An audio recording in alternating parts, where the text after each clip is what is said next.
Bonjour. L'histoire s'est déroulée comme nous l'avons appris, mais il aurait suffi d'un grain de sable dans ses rouages pour qu'elle se déroule autrement. Vous êtes sur Reste Focus et bienvenue dans la ville de Gilles de Rais. 1453. Après leur victoire le 20 janvier, les Français, avec à leur tête le roi Charles VII, Jeanne d'Arc et ses fidèles lieutenants, dont Gilles de Rais, entrent dans Castillon. La ville de Bordeaux se rend sans autre combat le 17 octobre, et les Anglais rembarquent sans demander leur reste. Ils renoncent à jamais à l'Aquitaine et aux possessions continentales de la dynastie royale des Plantagenets. Suite à leur exploit héroïque, Jeanne, Gilles et consorts sont invités à résider à la cour de France. Le traité de Piquigny, signé le 3 février 1354 entre le roi Charles VII et le roi d'Angleterre Henri VI, met officiellement fin au conflit. Le roi reconnaît officiellement Charles VII comme le seul roi légitime de France, en échange d'une pension annuelle de 50 000 écus et d'une indemnité de 75 000 écus. Mais bien sûr, cela n'a jamais eu lieu. Jeanne d'Arc fut arrêtée par les Bourguignons le 23 mai 1430 et finira sur le bûcher des Anglais à Rouen. Gilles de Rais se retire dans ses terres, et le traité de Piquigny aura bien lieu, mais 21 ans plus tard.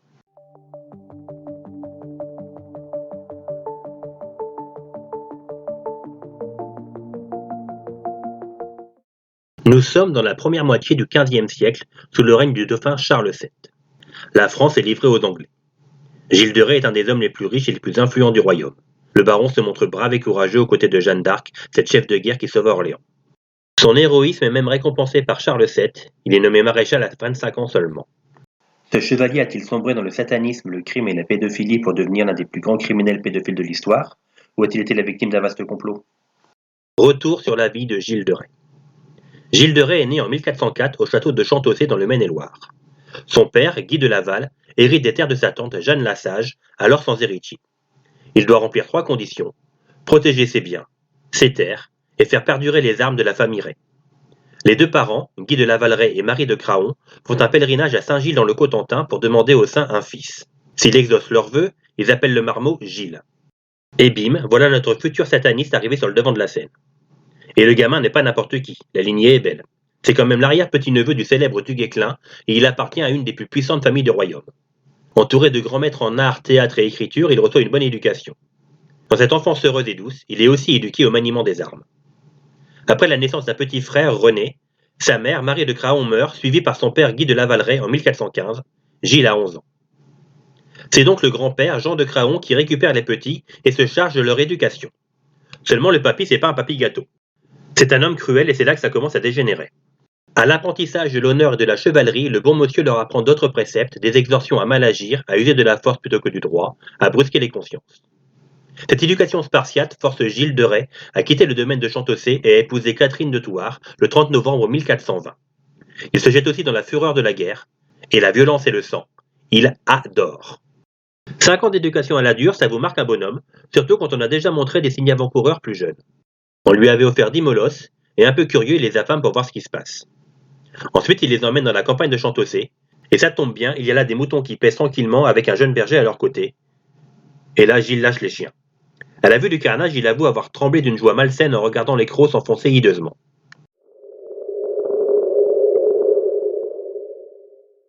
Nous sommes à présent dans la bibliothèque de l'histoire. Dans cet endroit, nous pouvons réfléchir et modeler le cours des événements. Que se serait-il passé si le jeune Gilles avait vécu son enfance avec son frère et avec ses parents? Nous avons vu qu'il avait reçu une belle éducation ainsi qu'un enseignement militaire. Vu la puissance et la richesse de sa famille, le jeune Gilles aurait très bien pu être un bon parti et épouser la fille d'un noble puissant ou une princesse de sang. Il aurait été aussi élevé dans la doctrine de la chevalerie, et en tout cas il aurait suivi quand même une carrière militaire. Mais reprenons l'histoire telle qu'elle s'est déroulée. Gilles épouse donc Catherine de Thouars et devient père d'une jeune Marie. Grâce à ce mariage, la richesse et la puissance de Gilles de Rais se trouvent multipliées. Il est extrêmement riche et puissant. Le jeune garçon laisse place à un homme robuste, nerveux et d'une élégance rare qui montre un goût prononcé pour les armes, ce qui le pousse naturellement vers une carrière militaire. Parlons donc de sa carrière, et quelle carrière! Gilles est un habitué de la cour de Charles VII. Charles est ruiné, sans prestige et sans autorité. Les Anglais saccagent le territoire et prennent leurs aises. Une certaine Jeanne d'Arc fait son apparition et Gilles est chargé par le dauphin de protéger la chef de guerre. Et le baron la suit partout. Dans les batailles, au siège d'Orléans, au sacre du roi, sous les murs de Paris. Il est à ses côtés à Chinon, Poitiers, Blois, Orléans, jusqu'à Reims. Il fait preuve d'une véritable bravoure au combat à ses côtés. Certains évoquent même une certaine loyauté et fidélité, voire un amour. Le rôle héroïque qu'il joue pendant cette expédition auprès de la Pucelle est sans aucun doute la plus belle partie de sa vie. Il est même difficile de croire qu'un homme aussi brave et courageux que Gilles de Rais ait pu sombrer dans de telles atrocités quelque temps plus tard. C'est en tout cas le compagnon d'armes de Jeanne d'Arc, un brave parmi les braves pendant la guerre de Cent Ans. Gilles se voit même chargé de porter l'huile sainte au couronnement de Charles VII à Reims. Le roi le fait maréchal de France pour ses hauts et recommandables services quand il a 25 ans. Après l'arrestation de Jeanne d'Arc, Gilles de Rais se retire sur ses terres dans le château de Tiffauges en Vendée. Après avoir vécu la guerre, le maréchal s'adonne à ses plaisirs raffinés. Gilles de Rais est alors le baron le plus riche du royaume. Il possède 36 châteaux et 40 terres dans tout l'ouest de la France. Mais il se ruine en organisant spectacles et banquets grandioses. Très pieux, il a sa propre chorale de petits chanteurs, ne se déplace jamais sans son orgue portatif et est toujours suivi par une foule de 200 serviteurs. Lui qui apprécie l'art fait donner des représentations théâtrales avec 140 acteurs, 500 figurants et autant de costumes sur mesure faits d'étoffes précieuses. Le baron Gilles de Rais se compose d'une cour digne d'un grand souverain. Sa garde est composée de plus de 200 chevaliers, écuyers, capitaines, qui ont eux-mêmes des gens pour les servir. Et bien entendu, tout ce beau monde vit dans la grande forteresse qu'est le château de Tiffauges aux frais de Gilles de Rais. Un train de vie pareil, ça s'entretient. Gilles se met alors à vendre terres et châteaux. Pour protéger ses biens, sa famille demande au roi d'intervenir et celui-ci lui interdit toute vente de biens. Mais le baron s'en fiche, il lui faut plus d'argent pour rembourser ses dettes, et il le trouvera par tous les moyens. Il se tourne alors vers l'alchimie et sa recherche vaine de changer le plomb en or afin de renflouer ses caisses. Même si à cette époque ces pratiques sont condamnables, Gilles, en tant que féru de livres rares, possédait sûrement des livres sur le sujet. Toutes les tentatives échouent et le baron ne voit qu'une ultime solution. Il se tourne vers le satanisme, invoque les esprits, fait appel aux démons. Il dérape dans la magie noire. Il accueille au château François Prelati, un jeune Florentin de 23 ans, considéré comme le maître de la magie et grand invocateur de démons. C'est l'un des hommes les plus spirituels de son temps. Il est ordonné prêtre et tout de suite se livre à d'abominables sacrilèges et pratique le rituel meurtrier de la magie noire. Enfin ça, c'est les bruits qui courent. Quoi qu'il en soit, Gilles se prend rapidement d'amitié pour Prelati et tous deux vont mener une rude bataille pour entrer en contact avec les démons et Satan. Il trouve un jour Prelati dans sa chambre, couvert de sang et rué de coups après avoir invoqué les démons. Le baron commence à croire à Satan. Les démons apparaissent toujours devant Prelati, mais jamais devant le baron. Pour Prelati et tous les sorciers présents au château, l'issue est simple. Il faut que Gilles de Rais cède son âme ou commette des crimes. Pas question pour le jeune maréchal d'abandonner sa vie. Ce brave homme tremble devant sa croyance en Satan. Il préfère s'adonner au meurtre et succomber à la barbarie. Des disparitions bizarres et massives d'enfants aux alentours de Tiffauges et de Machecou commencent en 1432. Tiens, une date qui coïncide avec la mort du grand-père.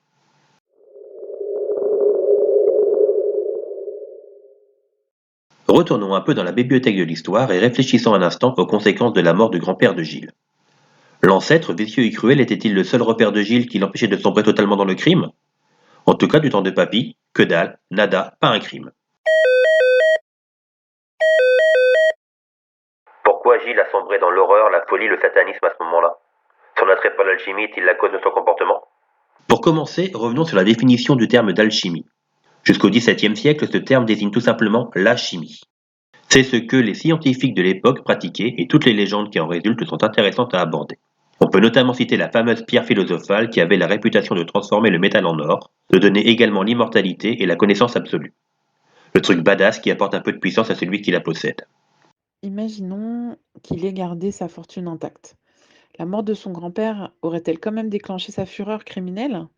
Ou aurait-il continué à vivre sa vie de plaisir raffiné?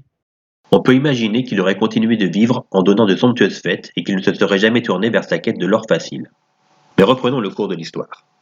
Les paysans de Tiffauges et Machecou, inquiets, signalent la disparition de gosses de leur bourg. Les victimes sont des garçons entre 6 et 17 ans, pour la plupart orphelins et sans attache. Le nombre de victimes? Entre 10 et 200. Toutes disparues entre 1432 et 1440. Une fois enlevés, les enfants sont livrés aux monstres dans une salle du château de Tiffauges, au cœur de la tour du Vidame. Pour sa première victime, le baron Gilles de Rais s'attaque à un petit garçon. Lors de son procès, Gilles et ses compagnons n'ont pas été capables de donner son nom et son âge, mais les sévices qu'ils lui ont fait subir ont été relatés. Après avoir kidnappé l'enfant, Gilles et ses compagnons lui tranchent la gorge, lui arrachent le cœur et les yeux, lui coupent les poings et le présentent au diable en offrande. Mais ce dernier ne se manifeste pas. Le silence de Satan met en fureur le maréchal qui ne désespère pas, bien au contraire. Il va commettre la plus grande série de crimes que l'on connaisse jusqu'à présent.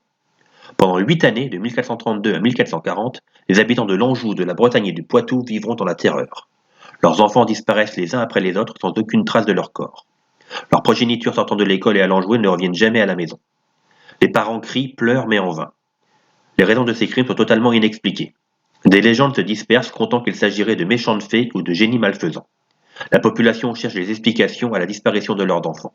Mais c'est de sa main que le baron suspend les pauvres enfants à des crochets de fer, les torture jusqu'à leur dernier souffle avant de les démembrer et d'exposer leurs entrailles en supplication pour les démons. Gilles continue son chemin dans les ténèbres. Ce qui devait au départ être des crimes commis pour Satan se transforme en une véritable barbarie. Le maréchal ne se contente plus de tuer ses victimes, il leur fait subir les pires sévices, les violant, les torturant pour finalement les égorger ou les étrangler. Il utilise ensuite leur sang pour écrire ses grimoires et ses formulations. Les corps finissent démantelés, brûlés dans les grandes cheminées des châteaux de la famille ou entassés dans les latrines. Au fur et à mesure, le sataniste laisse place au psychopathe pédophile. Son besoin de fabriquer de l'or laisse place à une pulsion sexuelle et criminelle sans limite. Les parents des enfants disparus se lancent dans la recherche de leur progéniture, mais les corps ne sont jamais retrouvés. Ils ne savent pas s'ils sont en vie, s'ils ont souffert ou pire. La population se rend vite compte que les événements ont lieu dans un territoire bien bordé, celui qui se trouve sur les terres du baron. L'étau finit par se resserrer autour de Gilles de Rais. Toutes ces disparitions commencent à faire mouche auprès de Jean Malestroit, évêque de Nantes, qui envoie des enquêteurs. Ils vont rapidement faire le rapprochement. Gilles de Rais fait kidnapper ses victimes au fil de ses déplacements entre ces domaines. Il est finalement arrêté par le capitaine d'armes Jean Labbé le 15 septembre 1440 en son château de Machecoul. Il n'a que 35 ans. Le criminel est envoyé dans le château de la Tour Noire à Nantes où il sera enfermé et interrogé. Mais paradoxalement, ce n'est pas pour ses méfaits que le baron sera arrêté, mais parce qu'il pénètre dans l'église de Saint-Étienne de Mer-Morte à cheval, la hache à la main, en pleine messe, en menaçant de mort le curé voulant lui reprendre une terre qu'il lui a vendue. C'est juste après, avec les rumeurs concernant la disparition des enfants, qu'on commence à enquêter sur la vie privée de Ray et sur ses pratiques choquantes.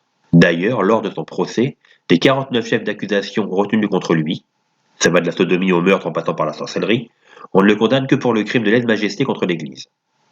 Au tribunal, Gilles de Rais ne se laisse pas faire, ni ce qu'on lui reproche, et menace d'en appeler à la justice royale. Le tribunal l'excommunie, et ça fait paniquer le baron. Après les aveux de Prelati et des complices de Gilles, on décide de le soumettre à la question histoire de lui arracher ses méfaits. Le baron prend peur et confesse ses crimes. Il raconte ainsi l'agonie vécue par tous les enfants devant les parents en détresse. À la fin, il tombe sur ses genoux et demande le pardon divin. Il fait remonter ses crimes à 1432, à la mort de son grand-père. Il les commet suivant son imagination et sa pensée, sans le conseil de personne et selon son propre sens, seulement pour son plaisir et sa délectation charnelle. Le 25 octobre 1440, le tribunal l'excommunie pour la perfidie apostie hérétique, ainsi que l'horrible évocation des démons, et pour avoir commis et perpétré le crime et le vice contre nature avec des enfants de l'un et l'autre sexe, selon la pratique sodomique. Gilles de Rais est donc condamné à la pendaison, puis au bûcher, accompagné de ses compagnons de crime. Son rang lui permet de n'être brûlé qu'à moitié afin d'être inhumé. Revenons sur la question du début. Est-ce que Gilles est un assassin sanguinaire ou un martyr? Eh bien, la personnalité même de Gilles de Rais donnait prise aux accusations de sorcellerie. Il se souciait fort peu de la morale traditionnelle et s'adonnait à l'alchimie, à la magie noire et à la sorcellerie. Ses excès de table, ses débordements sexuels et ses extravagances étaient bien connus. Mais le procès s'est tenu à huis clos et les doutes subsistent. Les écuyers du baron avaient sans doute été torturés. Le sire de Rais lui-même avait dû subir le même traitement. Fallait-il croire ses aveux?